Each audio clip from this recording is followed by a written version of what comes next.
Assalamualaikum warahmatullahi wabarakatuh. Kepada yang terhormat, Ibu Sinta Maria Dewi SPD, MPD, dan teman-teman semua. Puji syukur marilah kita panjatkan kepada Allah Subhanahu wa Ta'ala atas rahmat berupa kesehatan sehingga kita bisa mengikuti presentasi ini. Saya Siti Robiatul Adawiyah sebagai moderator yang akan memandu kegiatan presentasi ini. Topik yang akan kita bahas adalah mengenai konsep dasar antropologi dan sosiologi. Sebelum presentasi dimulai, saya akan memperkenalkan anggota kelompok 1 yang akan menyampaikan materi, yaitu Agnia Zakiyah, Desni Rahayu, Ahmad Gunawan, Ashifa Nurjanah, Windy Nurhidayati, Ella Nurzahra, Devana Magfiro, dan Alia Meilani. Baiklah teman-teman, selanjutnya adalah penyajian materi. Kepada anggota penyaji materi, saya persilahkan. Konsep-konsep dalam sosiologi dan antropologi. 1. Konsep dasar sosiologi. Konsep dasar sosiologi dibagi menjadi 5. Pertama ada keluarga. Keluarga sebagai sebuah unit terkecil di kelompok sosial yang terjadi karena ikatan perkawinan maupun hubungan darah. Yang kedua adalah masyarakat. Masyarakat adalah kelompok yang lebih besar dari keluarga. Masyarakat disebut sebagai kumpulan orang yang memiliki tujuan bersama yang disatukan karena ikatan wilayah atau geografis maupun pemikiran yang sama. Mereka bersama menyelenggarakan suatu sistem yang disebut sebagai sistem sosial guna untuk memenuhi tujuan dari kehidupan bersama tersebut. Yang ketiga, struktur sosial dipahami sebagai suatu sistem berlapis-lapis dalam masyarakat. Sistem pelapisan dalam masyarakat terjadi karena adanya nilai yang dihargai oleh masyarakat yang jumlahnya terbatas sehingga distribusinya dalam masyarakat tidak sama. Mereka yang memperoleh banyak berada pada lapisan atas, sedangkan yang memperoleh sedikit atau tidak memperoleh berada pada lapisan paling bawah. Yang keempat, dinamika sosial. Seperti halnya makhluk hidup yang lain, masyarakat juga mengalami dinamikanya sendiri, mulai dari masyarakat yang sederhana menuju masyarakat yang lebih kompleks. Semua itu adalah dinamika sosial yang terjadi dalam masyarakat. Modernisasi dan globalisasi sendiri adalah wujud dinamika sosial dalam masyarakat. Yang terakhir ada perubahan sosial. Sebagai realitas sosial dipahami sebagai perubahan dalam struktur sosial, yaitu perubahan yang menyangkut berbagai perkembangan dalam masyarakat. Misalnya, perubahan sosial dari masyarakat agraris ke masyarakat industri atau dari masyarakat yang sosialis ke masyarakat yang semakin individual. Konsep-konsep dasar antropologi. Yang pertama ada budaya. Menurut dimensi wujudnya, kebudayaan mempunyai 3 wujud. Yang pertama, wujud kebudayaan sebagai suatu kompleks dari ide, gagasan, nilai, norma, peraturan, dan sebagainya. Yang kedua, wujud kebudayaan sebagai suatu kompleks aktivitas serta tindakan berpola manusia dalam masyarakat.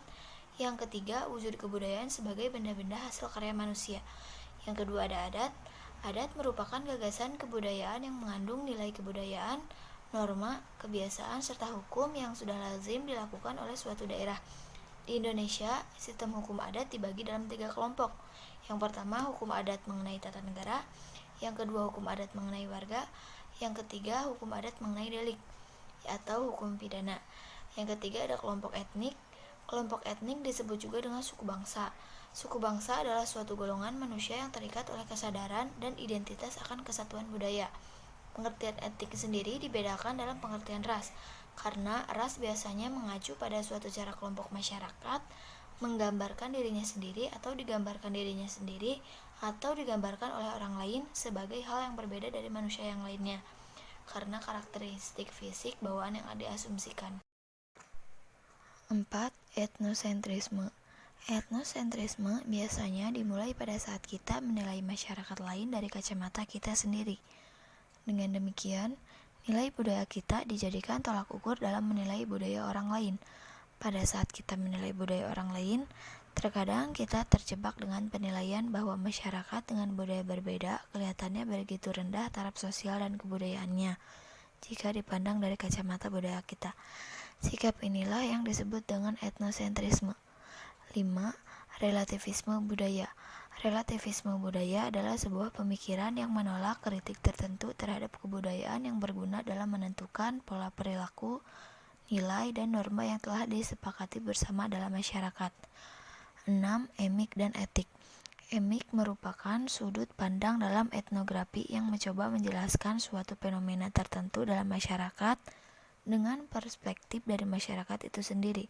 Begitu pula dengan etik, di mana etik di sini berusaha untuk menjelaskan suatu fenomena yang terjadi dalam masyarakat dengan sudut pandang dari peneliti. 7. Holistik.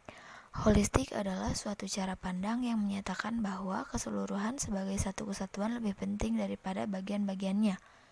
Kata holistik berasal dari bahasa Inggris, holistic, yang artinya menekankan pentingnya keseluruhan dan saling keterkaitan dari bagian-bagiannya.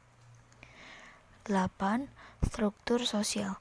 Struktur sosial merupakan suatu tatanan maupun rangkaian yang membentuk vertikal atau tingkatan dalam masyarakat, yang menentukan atau tidak hubungan antara anggota masyarakat dalam kehidupan sosial. Setiap struktur sosial yang muncul dalam kehidupan masyarakat bisa terjadi karena adanya unsur-unsur yaitu sebagai berikut. 1. Individu. Individu sebagai pembentuk masyarakat dalam hal ini juga bertindak selaku pembentuk struktur sosial. Kedua, interaksi. Walaupun sederhana, pola interaksi antar individu dalam masyarakat juga berbentuk struktur sosial. Disinilah akan terbentuk mengarah pada integrasi maupun disintegrasi. Konsep-konsep dasar antropologi. Bhinneka Tunggal Ika, berbeda-beda tetapi tetap satu. Itulah semboyan tanah air Indonesia, ataupun yang juga dikenal dengan istilah Bhinneka Tunggal Ika. Bhinneka Tunggal Ika berasal dari bahasa Sanskerta yang diuraikan kata per kata. Bhinneka berarti berbeda, tunggal berarti satu, ika berarti itu. Kerukunan nasional. Kerukunan adalah istilah yang dipenuhi oleh mautan makna baik dan damai. Intinya hidup bersama dalam masyarakat dengan kesatuan hati dan bersepakat untuk tidak menciptakan perselisihan dan pertengkaran. Kerukunan berasal dari bahasa Arab, rukun. Sikap mental. Sikap adalah potensi atau sering juga disebut pendorong yang ada dalam individu atau bereaksi terhadap segala hal yang ada dalam lingkungannya.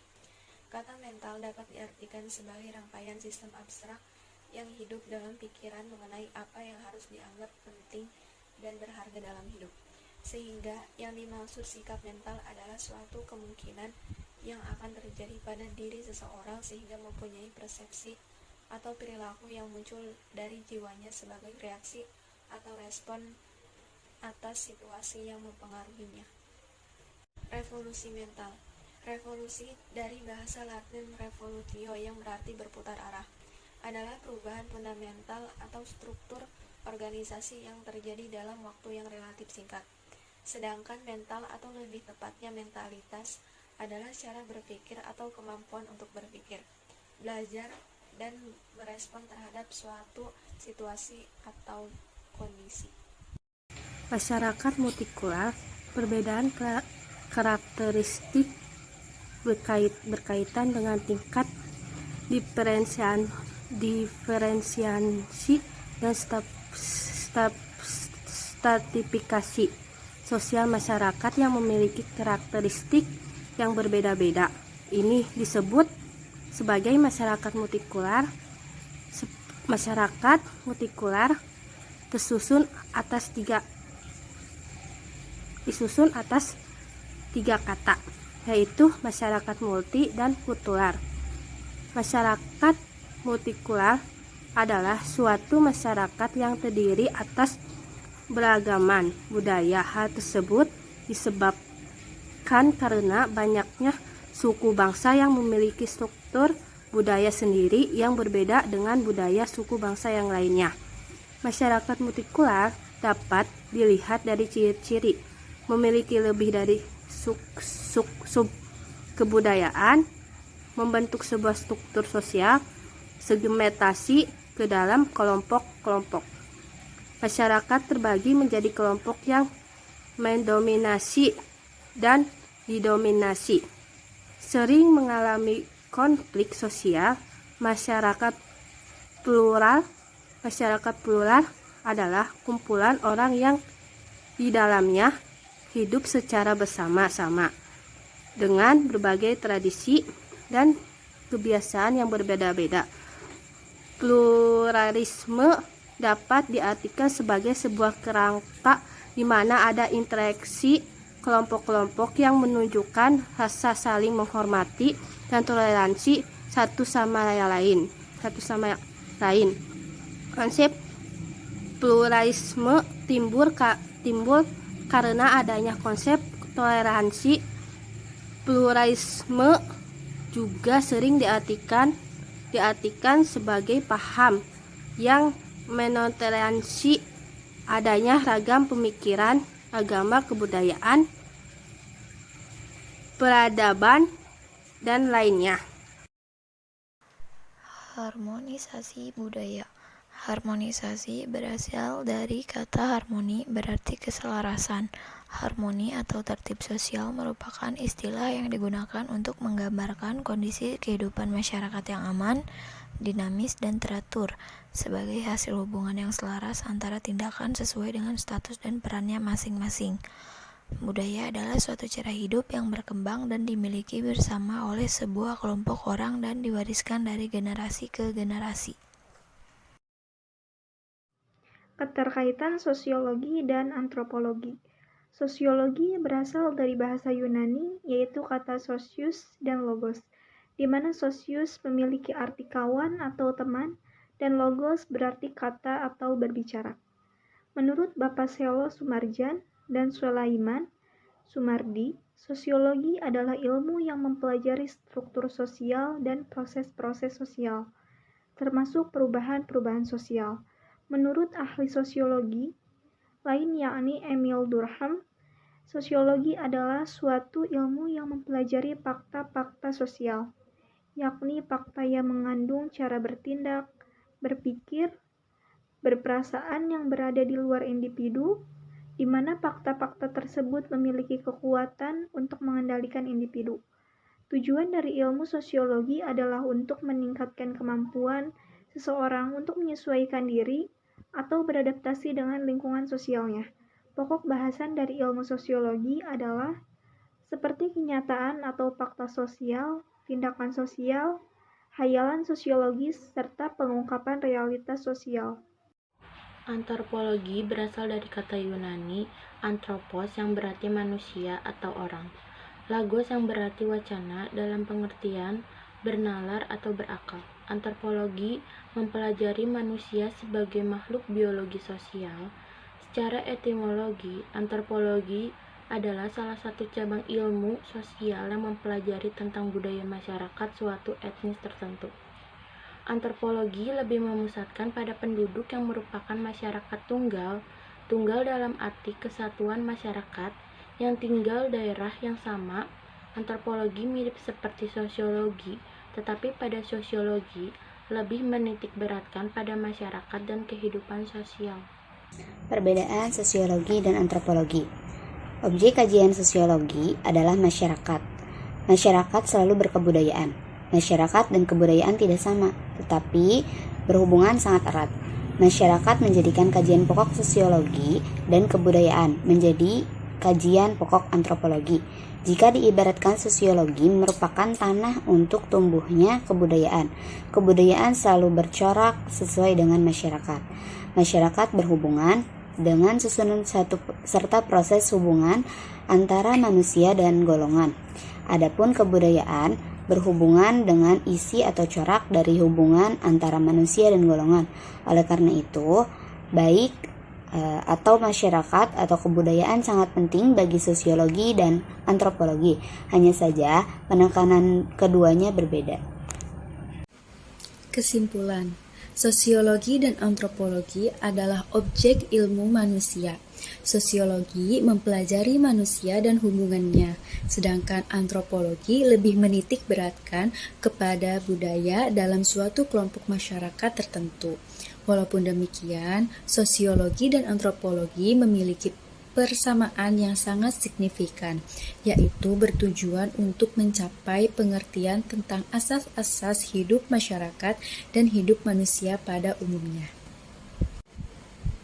Baiklah teman-teman, demikian tadi presentasi dari kelompok 1.